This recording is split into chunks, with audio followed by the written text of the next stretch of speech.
In this video tutorial, we're going to take a look at using watercolor paint. I'm going to be doing, again, one of my favorite subjects to paint in Apple, except this time I want to take a look at creating expressive colors in your painting and a way that you can do that if you're a little bit shy about it. We've all seen those paintings by watercolor painters especially who just kind of splash areas of color on, and the contrast that happens there really creates unique and interesting paintings. I'll be real honest with you, I'm a very representational artist and it's hard for me to push myself in that direction. So I've found if I want to create that level of expression in my paintings, I just start out with an expressive underpainting. And since I know it's an underpainting, it relieves some of the stress that I may feel from actually using non-localized color in my painting. So I'm started out here and I'm going to be focusing on creating a contrast between blue purple and yellow orange. So I'm painting all my shadowed areas with blue purple, much like you would with a standard underpainting. Now what I'm going to do is I'm going to go back with some yellows and some oranges and start to define some of the highlighted areas. When I do that, it's going to create a little bit of visual tension in the painting, which is what I'm after. Now I'm being very careful to still leave a space for the highlighted area. I still want to have an area that's really light, so I preserve that area by painting around it. If you have masking fluid, you can paint that area with masking fluid and that will preserve your highlight as well. Now if you know anything about color theory, then you know that the two colors that I'm using so far are complementary colors. Complementary colors are opposites on the color wheel, and this is going to create the highest level of contrast. Next, I'm going to accentuate the yellow-orange a little bit by adding a little bit of a yellow around the highlight. I'm going to let that yellow mix a little bit over the top of the blue-purple. We're going to have some green in the apple anyway, and that's just going to help develop that color a little bit here. Now I am going to wash out the highlight just a slight bit. Just leaving it as white is a little bit too strong, so I add just a touch of yellow to it with a lot of water.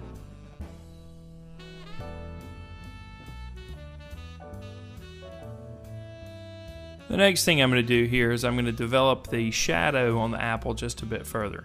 I'm going to do this by adding a little bit of red purple. I'm going to add a little bit on the back end of the stem. This will increase the contrast between the highlighted side and the shadowed side of the apple that I've created so far.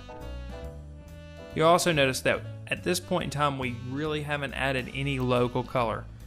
What I mean by local color is the color that's actually on the apple itself. We will be adding some local colors here in just a moment, but so far we're developing a pretty substantial expressive underpainting.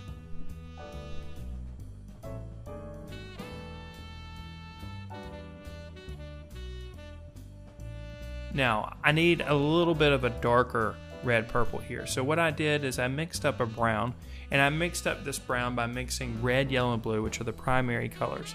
Then I mixed that brown with a little bit of blue and then with the red purple that I created. And it's going to create more of a natural shadowed area. At no point did I actually take a tube of black and mix it with the red purple.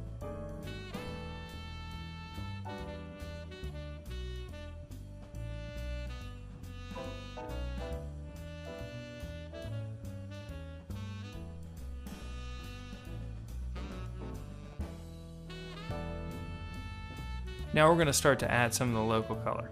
So I mixed up a little bit of green, and I'm going to let it be really watery and thick and let it just sit up there at the top of the apple for a few minutes.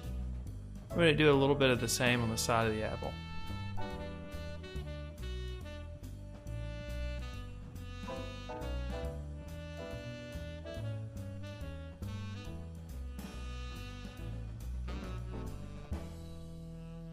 After I've let the dark side dry up just a little bit, I'll go back over the top of it with a darker purple again.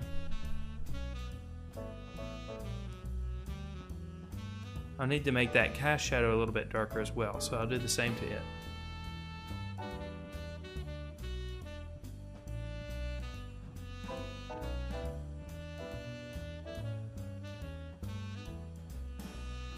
Now there is some texture that exists on the apple, and since I have a nice tone to create that texture, I'm going to go ahead and use that to create some of the textural lines that exist on the side of the apple.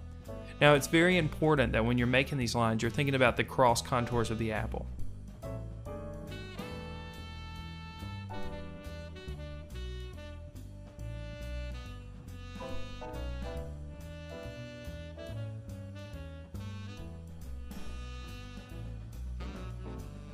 Alright, now it's time for some more local color.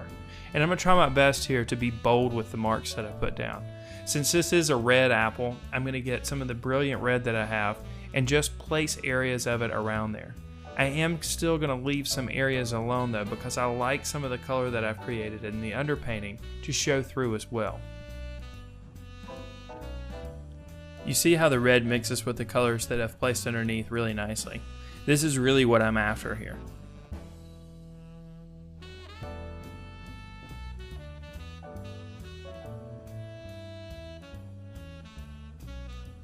Again, as I'm adding this local color here, I am still thinking about the cross contour lines that exist on the apple. I'm trying to make my brush strokes follow those cross contour lines. This is important in creating the illusion of form.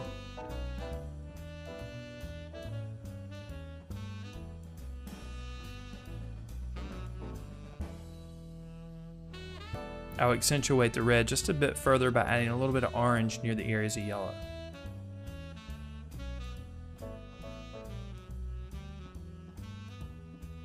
And since I've added a bit of orange, I'm going to add a bit of blue as well to contrast it.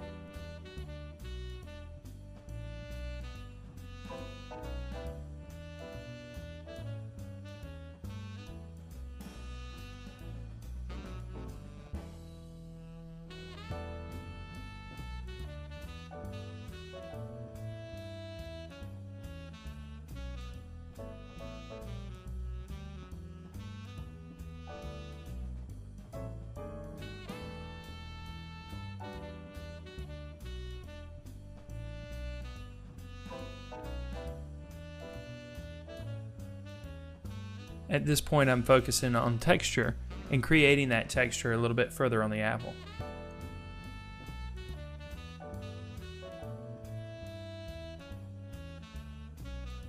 I'm doing this by working the red around, and areas that are still wet, I'm manipulating with my brush.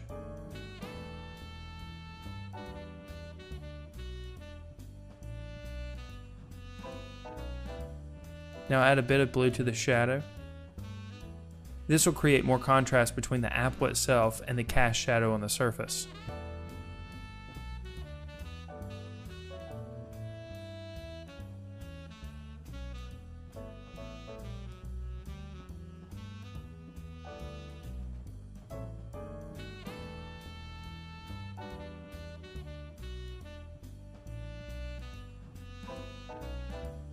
Now I'm going to add a couple of areas of the green. I really like what's happening with the green at the top, and I want to create that in the other areas on the apple as well.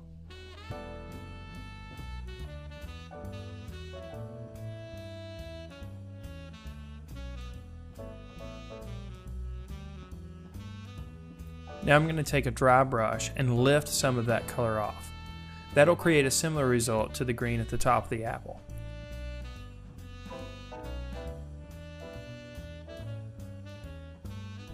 Make sure your brush is really dry if you want to create this effect.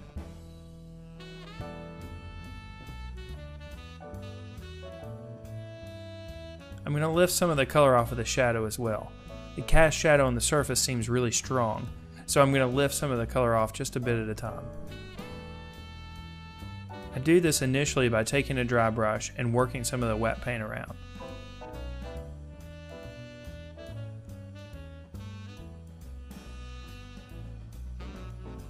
Next, I'll take a wet brush and go around the edges of the shadow. And then I'll dab it gently with a dry paper towel.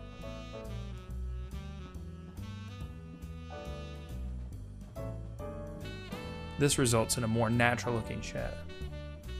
So there you have it. This was just a quick look at how you can use expressive colors in an underpainting to create a more expressive finished watercolor painting.